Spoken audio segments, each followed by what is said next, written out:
Welcome to K-Catalog.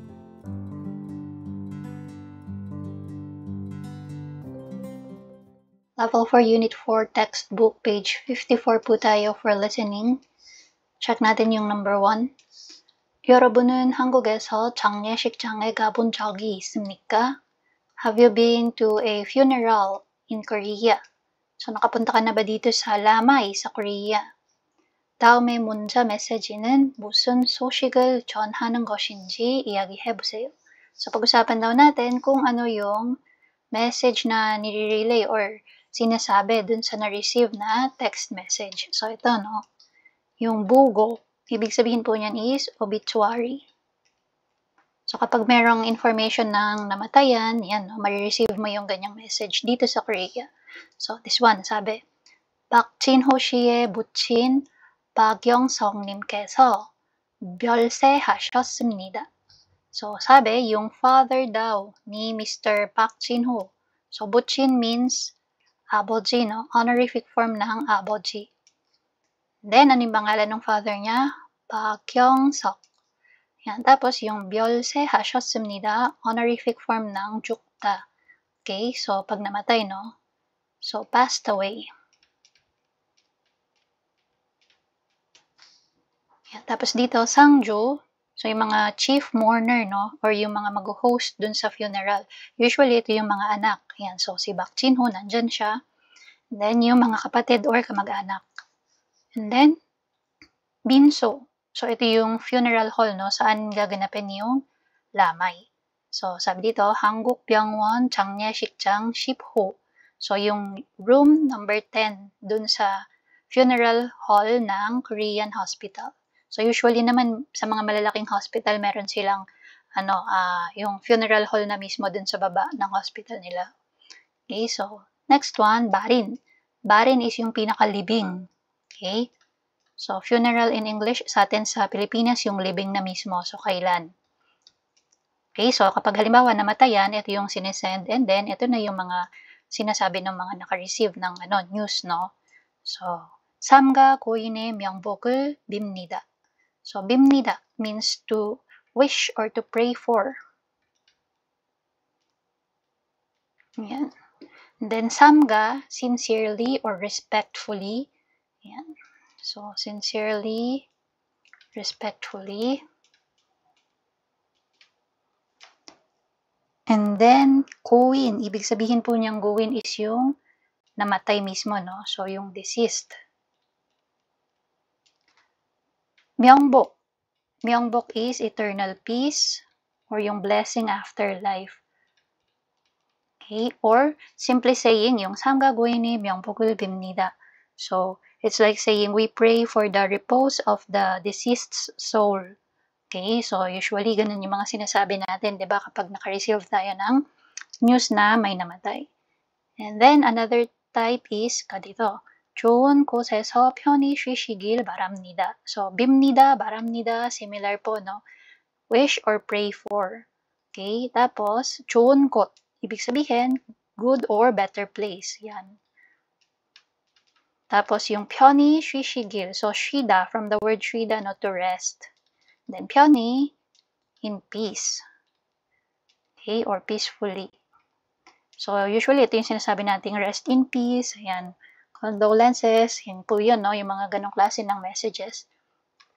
So, dito tayo sa pinaka-listening, no? Yung question muna. Check natin yung question number 1. 장례식장에 갈 때는 어떤 색의 옷을 입는 게 좋습니까? So, ano daw ang magandang kulay ng damit ang isuot kapag pupunta ng lamay? Diba? Usually black dapat. Pero pakinggan pa rin natin yung sasabihin sa conversation. Yan. So, parang na din to, no? Additional information sa mga bago pa lang dito sa Korea. Kasi sa atin minsan sa Pilipinas, pwedeng, kahit naka-jeans or kung ano mang may halong kulay. Pero dito sa Korea, usually black talaga sila, no? Either black or white. So, ayaw nila nung may mga, parang bright colors. Syempre, lamay. So, anyway, number 2. 빈소 안에서 하는 행동을 순서에 맞게 써보세요. So, ano sabi? Write down the actions taken inside the funeral home in order, no? Pagkakasunod-sunod nung paano yung, halimbawa, pupunta ka dun sa lamay, ano yung mga dapat mong gawin? So, from pagpasok and then kung paano mag-greet, ayan. So, basahin natin yung nandito. 문향을 하거나 헌화를 한다. So, ibig sabihin, burn incense or make an offering. Okay? So, bunhyang, ito yung incense, no? So, usually yung mga ano to, ang tawag ng religion, Buddhist, ayan. So, they burn incense. Kaya naman, honwar을 handa. So, may offer ka, no? So, usually, may mga bulaklak sa harap. So, yung white flowers doon. So, pwede mo yung ilagay dun sa tapat ng picture ng namatay. And then, yung iba naman, nagpe-pray lang, no? So, depende yon sa kung ano yung faith na meron ka. And then, 고인의 사진 앞에서, ayan, so pakinggan natin yung nasa blank, no? So, sa tapat daw ng picture nung namatay, anong ginagawa kaya? And then, 유족들에게 인사를 한다. So, dun sa mga namatayan, so to the bereaved family, yan, mag-greet ka, no? Yan yung usual na magbabaw ka na sa kanila. Okay, tapos, number 3, true or false, item number 1. 조의금은 유족을 위로하는 의미로 낸다. So, ano ibig sabihin nun? Yung money na ibinibigay mo, no? So, yung condolence money na ibibigay mo, does it mean to comfort the bereaved family? Pakinggan natin yung usapan. Number 2, 빈소에서 나올 때 방명록에 이름을 쓴다. So, when leaving the funeral home, write your name in the guest book. Okay, so yung 방명록, guest book po yan, no? Sino yung mga bumisita. And then, 주문 후에는 식사를 하기도 한다. Sabi, after paying respect, pag-greet mo dun sa mga namatayan, so sometimes, kumakain daw ng meal. Pakinggan natin yung conversation. 아나이스 씨와 한국인 친구가 이야기합니다. 잘 듣고 질문에 답해보세요. 저 갑자기 친구 아버님이 돌아가셔서 장례식장에 가야 되는데요. 제가 한국에서 장례식에 안 가봐서 어떻게 하는 건지 모르겠어요. 그래요? 일단 검은색 옷을 입고 가는 게 예의예요. 그리고 조의금도 준비하세요. 조의금이 뭐예요? 유족을 위로하기 위해서 내는 돈이에요. 보통 흰 봉투에 넣어서 준비해요. 그렇군요. 그럼 거기 가서는 어떻게 해야 돼요? 먼저 빈소에 들어갈 때 방명록에 이름을 적고 조의금을 내요. 그리고 고인의 사진 앞에 꽃을 놓은 다음에 그 앞에서 절을 하거나 기도를 하면 돼요. 그러고 나서 유족들에게 인사를 하고요. 주문이 끝나면 빈소 옆에서 식사를 하기도 해요. 자세히 알려줘서 고마워요. Okay, so discuss natin, no? Ayan, sabi ni Anais, 저 갑자기 친구 아버님이 돌아가셔서 장례식장에 가야 되는데요. So, ayan, sinabi niya, no? Biglaan daw na yung father ng kanyang kaibigan ay pumanaw na, kaya kailangan daw niyang pumunta sa funeral or sa lamay.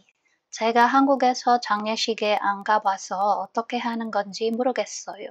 Sabi niya, hindi pa po ako nakakapunta sa lamay sa Korea, kaya hindi ko alam kung paano ang gagawin. So, sabi ng isang kaibigan niya, 그래요, 일단 검은색 옷을 입고 가는 게 예의예요. So, 예의, ibig sabihin is etiquette or manner, no? So, sabi niya, yung pagsuot daw ng black na damit ay proper etiquette kapag pupunta sa lamay sa Korea. So, black lang po, no? Yan. So, kung meron din namang white, okay din yon. Nowadays, okay na din yung white, pero at least may touch of black na, mas okay yon. Yan. 그리고 조의금도 준비하세요. And prepare din daw ng condolence money, no? And then, sabi ni Anais, 조의금이 뭐예요? So, hindi siya sure ano yung 조의금. So, in-explain niya yun ni 친구. 유족을 위로하기 위해서, ayan, no, yung sa ano natin, true or false natin, lumabas na, no? So, para nga daw to, yung comfort yung the bereaved family, no? Ayan. 내는 돈이에요. So, yun daw yung pera na binibigay kapag pupunta nga sa lamay. 보통 흰 봉투에 넣어서 준비해요. So, usually daw, nilalagay siya sa yung condolence money, no? Nilalagay sa white envelope. Okay, yun yung prepare. So, sabi ni Anais, 그렇군요. 그럼 거기 가서는 어떻게 해야 돼요? So, tinanong niya na pagdating doon, paano na yung gagawin? So, alam niya na i-prepare, ano naman ang gagawing action pag nandun na. So, sabi ni 친구, 먼저 빈소에 들어갈 때는, wala pa lang dun, 들어갈 때, 방명록이 이름을 적고, sabi niya, no, 들어갈 때, pagpasok. So, kanina dun sa question natin, paglabas daw, no, naulte. Pero dito sabi, pagpasok dun sa funeral hall, so dun mo isusulat yung pangalan mo sa record. Okay, so guest book. Yan, hindi paglabas. And then, 조의금을 내요. So, pagkasulat mo ng pangalan mo, dun mo na din ibibigay yung condolence money. 그리고 고인의 사진 앞에 꽃을 넣은 다음에 그 앞에서 절을 하거나 기도를 하면 돼요. So, ayan, yung nabanggit ko kanina, no? Dun sa tapat ng picture nung namatay, either maglalagay ka ng bulaklak, so may mga nakaprepare na bulaklak dun, puting bulaklak, or pwede din namang mag-burn ng incense, so depende yun, no? Hindi na lang nabanggit dito. And then, jol. Jol is yung pagbow mo, no? Yan. So, either magbabaw ka or magpe-pray. So, kapag mga Christians, usually nagpe-pray lang, no? Nakatayo tapos praying. Pero pag mga Buddhist, yan, babaw sila. So, again, depende sa faith na meron ka. 그러고 나서 유족들에게 인사를 하고요. So, dito after mo daw na magbow or mag-pray, yan. So, mag-greet ka na dun sa mga funeral host. And then, 주문이 끝나면 빈소 앞에서 식사를 하기도 해요. Ayan. So, another sagot dun sa question. So, pagkatapos nung pag-insa mo dun sa mga, namatayan, then, pwede ka din na kumain kung gusto mo. No? Usually, may nakaprepare naman na meal. So, kung wala ka namang oras at kailangan mo umalis agad, pwede din naman na hindi na kumain.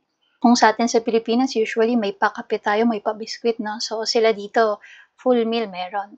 And then, sagot si Anais, 자세히 알려주어서 고마워요. So, thank you daw for letting her know. Okay, so that's for the listening part. Balikan natin yung questions para masagutan natin. So, ito ulit yung question natin. 장례식장에 갈 때는 어떤 색의 옷을 입는 게 좋습니까? So, sagot natin, 검은색 색의 옷을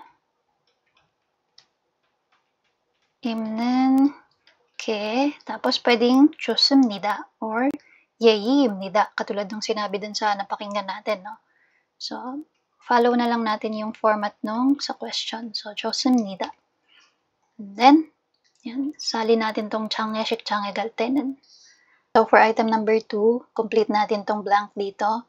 So, naglalagay ng bulaklak dun sa harap ng picture nung namatay and then, either magbabaw ka or magpe-pray. So, lagay natin dito, 꽃을 넣은 다음에 절을 하거나 기도하면